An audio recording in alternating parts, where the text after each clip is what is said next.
I wanted to ask one of my friends to share a little bit about community groups. We're in a community group fill season, and so I'm going to ask Emma Whitehall to join me on the platform.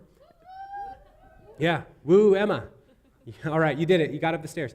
And so Emma, you're leading a group this summer, and tell us a little bit about why groups are important to you.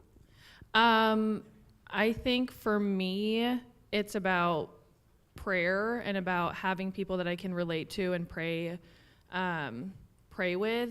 I kind of started a group this quarter selfishly because I want other wives who we can go through this book together and we can talk about some of the struggles with marriage and pray together, because marriage isn't easy, and I need other women who believe the same things I believe and want to kind of be together in that. So, Awesome. Yeah. Awesome. Very good. Yeah. You don't have to do this whole thing alone. Yeah. Yeah. I don't want to. So. Good answer. Right on. And so you're leading a group, and the book is called? It's called The Power of a Praying Wife. And I'm not sure how I'm going to break it up, but it's a few readings. We might read 2 of them in one session or something, but we're going to sit, talk. It's at the Barnes & Noble every Thursday, I think 6:30 to 7:30, and then we're going to read and then pray together because there's a prayer in the book. Yeah. Yeah. Awesome. So in the Barnes & Noble Cafe. Yeah, or somewhere. Which is a great place. Yeah.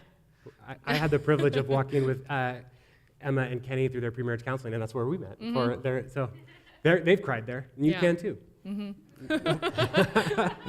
So if there are people here who are on the fence, like, I don't know if I should join a group, what would you tell them today? I wouldn't say like that's wrong. I think that it's scary to kind of get into community with people and to be known. So like, absolutely, that's okay to feel that way. And it's not like, don't feel that way, just come feeling that way. Yeah. That's what I did. I mean, I always felt really scared, like going over to groups and stuff. I felt weird or different, and I would go over there and be like, oh, I don't fit in. But I would just talk about it and be like, I feel weird, and then it wasn't weird anymore. So I think that it's okay to be weird. Awesome. Just talk about it. Yeah, that's good. Yeah, awesome. Emma,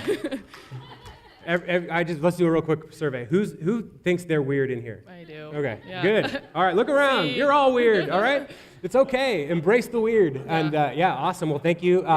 You can join Emma's group. There's still room in your group. And you grab a groups catalog before you go, or sign up through the Creekside app. There's a link in there. Thank you, Emma, so much for sharing. Give Emma a hand.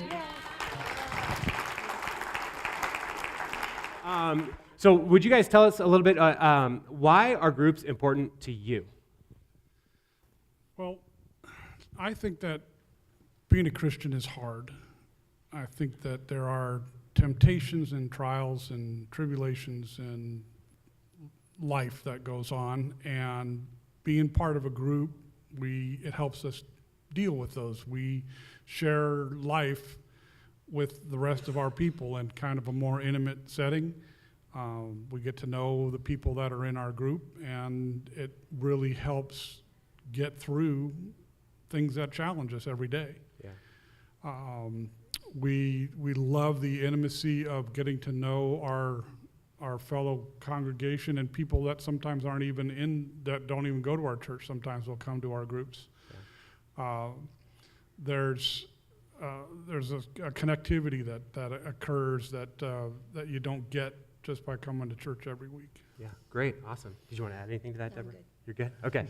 So what is your guys' group going to be doing this quarter? Well, we do the sermon notes. However, not only do we do the sermon notes and try to tie the message into our lives personally to the members of the group, we also really focus on fellowship. Yeah.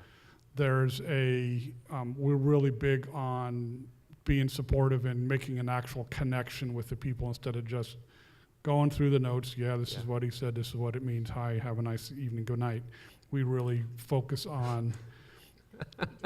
I'm sorry, it's as the person who writes the questions, I just love it, because I don't even read all the questions. I usually just pick one, and like, all right, let's talk about this, and then talk to each other. Yeah, so. Well, we generally make it all the way through the notes. Then you are better than me. Yeah. But it's more about the relationships. The relationships. Yeah, perfect. Yeah. Awesome. So if you're talking to all these people here, and maybe some of them are on the fence. I know you're all in groups, so not you, but somebody else. That may be you. What would you tell to them? Do it.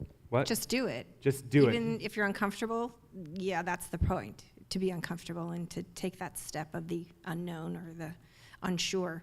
Because when you get there, you'll be sure. Yeah. You'll be Awesome. welcomed. Very cool. Well, and she and I have been big proponents of groups for years, even before we came here. And we have made lifelong friends that we still stay in touch with in Southern California, specifically from the relationships that we built during groups. Yeah. In years before we moved to Washington. We've been here 10 years, and we're still in contact with people that are that dear to us that we made friends at our last church. Awesome. That's great. So. Well, awesome. Thank you so much for sharing. So be sure to